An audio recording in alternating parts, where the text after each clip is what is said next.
વિદ્યાર્થી ભાઈ બહેનો, ધોરણ 12 આંકડાશાસ્ત્રના પાઠ્યપુસ્તક 2 માં પહેલું પ્રકરણ સંભાવના, એમાં આપણે જે આની અગાઉ બધી ઘટનાઓ વિશે સમજ આપી, હવે એના આધારિત જુદા જુદા દાખલાની આપણે ગણતરી કરીશું. હવે એમાં એક દાખલાની રકમ મેં અહીંયા લખી છે.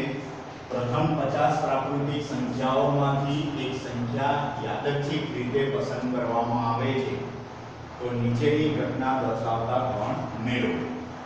એમાં પહેલું કયું છે, પસંદ થયેલ સંખ્યા 5 અથવા 7 ની ગુણક હોય.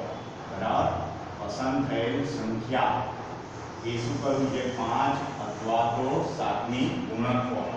હવે અહીંયા આગળ 5 અથવા 7 ની ગુણક હોય, પણ આપણને શેમાંથી લેવાની કઈ છે, પ્રથમ 50 પ્રાકૃતિક સંખ્યાઓમાંથી.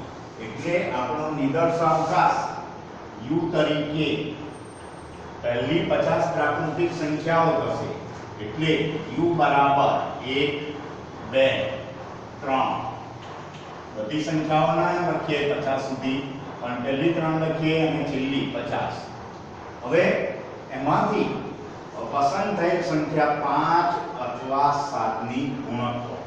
હવે ધારો કે આપણી 5 ની ગુણક હોય એવી એક ઘટના એ લીધી, એટલે એ બરાબર શું કરીએ, 5 ની ગુણક હોય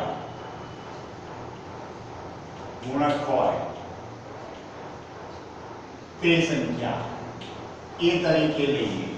એટલે એની અંદર 1 થી 50 માં જે 5 ની ગુણક હોય એવી સંખ્યા, એટલે 5 10 15 20, બરાબર. આ બધા 1 થી 50 માં તો 5 એકા 5, 5 દુ 10, 5 તારી 15, 20, 25, 30, 35, 40, 45 અને 50. આ રીતે થશે. એવી રીતે 7 ની ગુણક હોય એ ઘટના બી લઈએ, બી તરીકે, બરાબર. ઘટના એ અને ઘટના બી શું કહીએ, ઘટના બી. ઘટના બી તરીકે શું ગણીએ, 7 ની ગુણક હોય તે સંખ્યા, એને બી તરીકે લખીએ.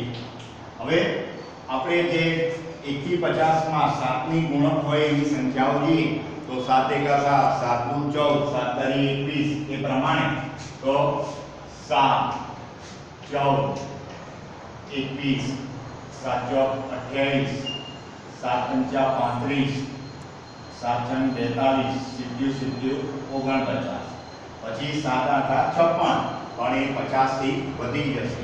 એટલે આ રીતે 7 14 21 28 35 42 49 આ રીતે a અને b બંને મેળવી લીધા. કારણ અહીંયા 5 અને 7 બંને માટે જ વાત કરી છે. 5 અથવા 7 ની ગુણક હોય, 5 અને 7 બંનેની ગુણક હોય, 5 ની ગુણક હોય પરંતુ 7 ની ગુણક ન હોય. આવી રીતે આપણને કહ્યું છે. એટલે બે ઘટનાઓ જે આપણને 50 પ્રાકૃતિક સંખ્યાઓમાંથી, બરાબર, આપણે 5 ની ગુણક હોય એવી એક સંખ્યા, એટલે એ ઘટના લીધી, એને a તરીકે લીધી. 7 ની ગુણક હોય એ ઘટનાને b તરીકે લીધી.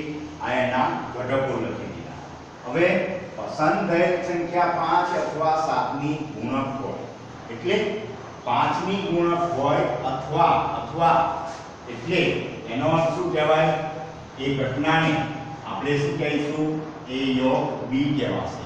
બરાબર, શું કહેવાશે, a યોગ b. કારણ અથવા શબ્દ આવે, બરાબર, આપણે યોગની શું વાત કરી હતી, ઘટના a બને અથવા ઘટના b બને. બરાબર, 5 ની ગુણક હોય અથવા, શબ્દ શું આવ્યો, અથવા. એટલે 5 ની ગુણક a અથવા 7 ની ગુણક b, એટલે શું કહેવાય, a યોગ b. એટલે આપણે a યોગ b શોધવાના. હવે આની અંદર 5 ની એક ગુણક હોય અને 7 ની એક ગુણક હોય, એટલે આ બધી સંખ્યાઓ આવી જશે. યોગ ક્રિયા છે a અને b વચ્ચે. એટલે 5 બરાબર 10 15 એ લખી દો એની અને પછી બીજી તો પણ ચાલે અને ક્રમ પ્રમાણે કરવું હોય 5 પછી 7 10 14 15 20 પછી આમાં 21 છે 21 પછી 25 28 30 35 40 42 45 49 અને 50 કોઈ બાકી રહેવી જોઈએ નહીં અને કોઈ ડબલ વખત આવતી હોય તો આપણે વારે ઘડે બે વખત લખવાની જરૂર નથી બરાબર હવે પસંદ થયેલ સંખ્યા 5 અને 7 બંનેની ગુણક બંનેની અને શબ્દ એટલે શું કહેવાશે છે બરાબર તો તે ઘટના શું કહેવાશે a છેદ b બરાબર હવે a છેદ b તો a છેદ b ની અંદર 5ની એ ગુણક હોય અને 7ની એ ગુણક હોય એટલે આ બંનેમાં a અને b આપણે લીધા છે 5ની ગુણક હોય અને 7ની બંનેમાં કોમન સામાન્ય તો સામાન્ય તમને દેખાય 5 તો નથી 10 નથી 15 નથી 20 પણ નથી દેખાય 25 એ નથી દેખાતા 30 નથી દેખાતા 35 દેખાય બરાબર પછી આપણે જોવાનું 40 નથી 45 નથી 50 નથી આમાં નહીં જોઈ લેવાનું પણ આમથી આમ જોવો તો તમને ખ્યાલ આવી જાય બંનેમાં સરખી હોય એવી ફક્ત કઈ છે 35 એટલે a છેદ b માં શું જવાબ આવશે 35 હવે પસંદ થયેલ સંખ્યા 5 ની ગુણક હોય પરંતુ 7 ની ગુણક ન હોય જો હવે 7 ની ગુણક હોય એને આપણે ઘટના શું કહી b 5 ની ગુણક હોય એ સંખ્યાને શું કહેવાય a એ ઘટનાને શું કહેવાય a એટલે આનો અર્થ શું થયો તે ઘટનાને સંકેતમાં લખવું હોય તો આપણે શું કહેવાશે 5 ની ગુણક હોય એટલે a પરંતુ 7 ની ગુણક ન હોય એટલે 7 ની ગુણક હોય એટલે એને શું કહ્યું b પણ 7 ની ન હોય એટલે એને શું કહેવાશે b ડેશ બરાબર એટલે a છેદ b ડેશ શું કહેવાશે a છેદ b ડેશ બરાબર એટલે a 5 ની ગુણક હોય પરંતુ 7 ની ગુણક ન હોય એટલે 7 ની ગુણક હોય એને b કહ્યું પણ 7 ની ગુણક ન હોય એને શું કહેવાશે b ડેશ એટલે a છે b ડેશ બરાબર એટલે a છે b ડેશ બીજી રીતે એને કહેવું હોય તો a માંથી બરાબર શું બાદ કરી દઈએ a છે b બીજી રીતે કહેવું હોય એટલે ઘટના a માંથી a છે b બાદ કરી દઈએ તો a માંથી a છેદ b આપણે બાદ કરીએ તો આ a ના પરિણામો જો અને આ a છેદ b ના a અને a છેદ b એટલે આમાંથી a છેદ b નું પરિણામ બાદ થશે એટલે આ 5 10 15 20 25 30 35 40 45 50 એમાંથી આ a છેદ b નું પરિણામ 35 બાદ થઈ જશે એમાંથી એટલે કયું રહેશે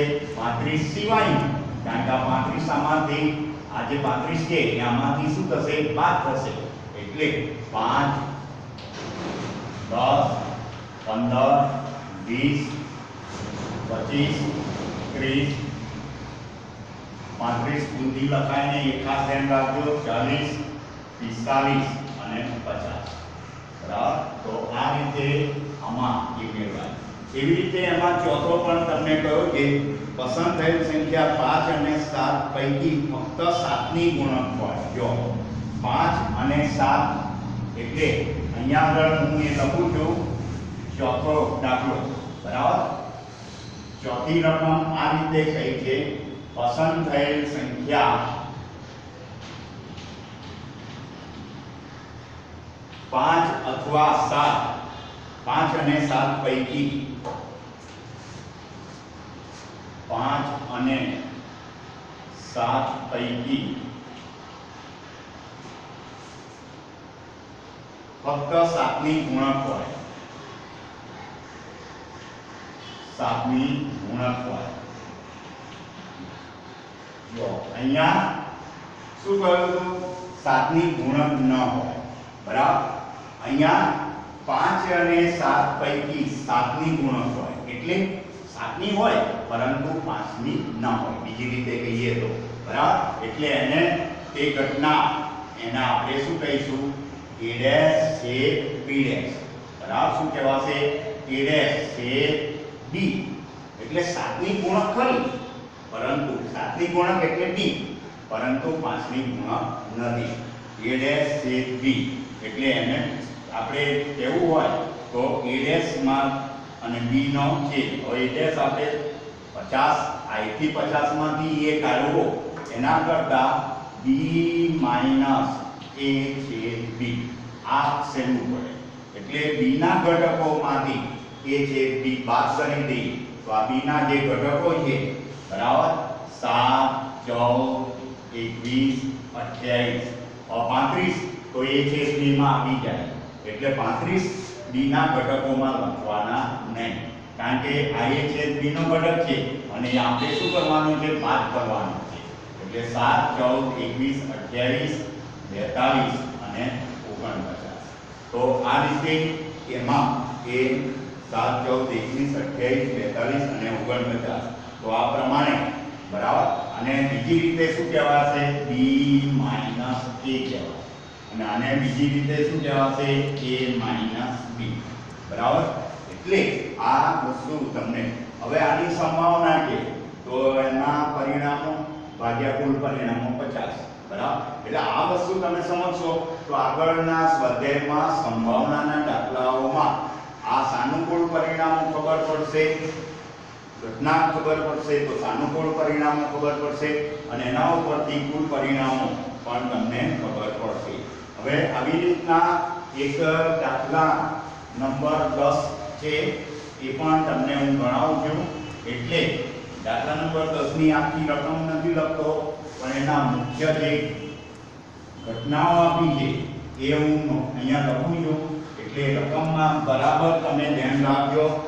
જે દસમાની રકમ છે એમાં આ રીતે કહ્યું છે, એક ફેક્ટરીમાં જુદી જુદી લંબાઈના સ્ક્રૂનું ઉત્પાદનની માહિતી આપેલી છે એ બધામાં, બરાબર. અને એમાં A1 અને A2 ઘટનાઓ કઈ છે.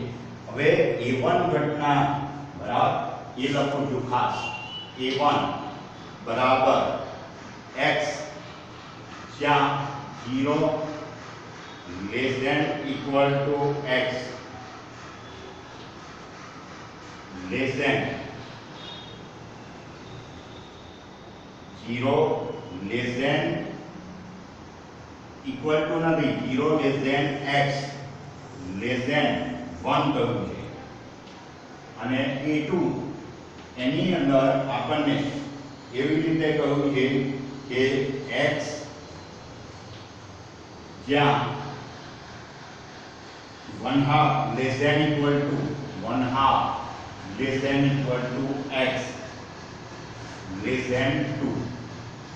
જો હવે E1 ની અંદર 0 થી 1 સુધીની સંખ્યાઓ છે, એટલે આ વસ્તુ એક સંખ્યા રેખા દ્વારા તમને સહેલાઈથી સમજાવશે. એટલે અહીંયા એક ધારો કે આ રીતના આપણી એક સંખ્યા રેખા, અહીંયા 0, બરાબર, અહીંયા 1. હવે 0 થી 1 ની વચ્ચે, એટલે 0 એ નહીં અને 1 એ નહીં, એટલે એનો અર્થ શું થયો, 0.1 0.2 1 નથી ગણવાના પણ એ પહેલાના, તો 0.9 સુધીની સંખ્યા. એટલે તમારે અહીંયા આગળ એવું લખવાની જરૂર નથી કે 0.1 0.2 0.3 0.4 0.5 0.6, પણ 0 થી 1 વચ્ચે. એટલે આ બે નહીં પણ આ બેની વચ્ચેની બધી સંખ્યાઓ, બરાબર. 0 થી મોટી અને 1 થી નાની એવી સંખ્યા. હવે અહીંયા આગળ શું કહ્યું છે, 1/2. હવે 0 અને 1 ની વચ્ચે શું આવશે, 1/2. એટલે અહીંયા ધારો કે આપણો 1/2. હવે 1/2 પોતે ખરા એટલે આનો સમાવેશ ખરો, બરાબર. અને કેટલે સુધી, 2 સુધી. એટલે ધારો કે અહીંયા 2, બરાબર. એટલે એનો અર્થ શું થયો કે આપણો જે A1 હતો, A1 એ 0 થી 1 સુધીનો આ A1 બરાબર અને જે A2 હતો એ 1/2 આ પોતે કરો સમાસ એટલે ત્યાં ખરાની નિશાની કરી છે એટલે એને ગણવાનો છે એમાં A2 માં આવી ગયો બરાબર લેસ ધેન ઇક્વલ ટુ છે એટલે 1/2 પોતે કરો અને એનાથી મોટા અને 2 થી નાના 2 પોતે એમાં સમાવેશ નથી આ બરાબર ધ્યાન રાખજો આ A2 થયો બરાબર હવે A1 અને A2 નો યોગ માગ્યું છે તમને જો બરાબર ધ્યાન રાખો A1 અને A2 નો યોગ એટલે A1 યોગ A2 શું શોધવાનું કહ્યું છે A1 યોગ A2 એટલે A1 ના સભ્યો અને A2 ના સભ્યો એટલે એનો અર્થ શું થયો આ સભ્યોય ખરા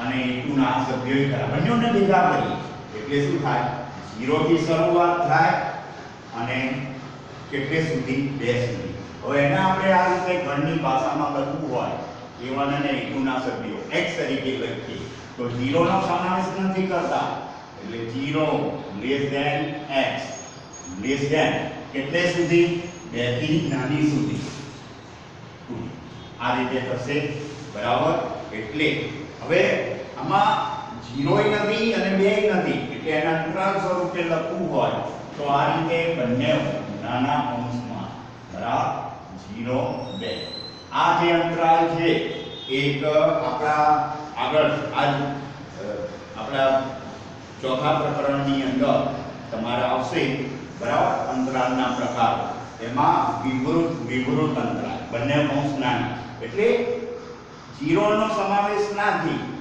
2 નો પણ સમાવેશ નથી એનો અર્થ બરાબર 0 થી મોટી અને 2 થી નાની એવી સંખ્યા બરાબર એટલે અંતરાલ સ્વરૂપે એને આ રીતે દર્શાવે અંતરાલ સ્વરૂપે હવે બંનેનો છેદ A1 છેદ A2 આ રીતે કરવું છે હવે જો આ બંનેમાં કોમન તમે જો A1 આટલો ભાગ છે અને A2 આટલો ભાગ તો આ જે ભાગ થયો એ બંનેનો કોમન ભાગ થશે બરાબર આ બંનેમાં આવતો આ શું થશે આટલો ભાગ એ બંનેમાં આવતો કોમન થયો બરાબર એટલે આ A1 માં આવે છે અને A2 માં આવે બરાબર A1 માં આટલો ભાગ થયો અને A2 માં આટલો ભાગ તો બંનેમાં કોમન આટલો ભાગ થયો એટલે એનો અર્થ શું થયો 1/2 પાછો A2 માં છે અને A1 માં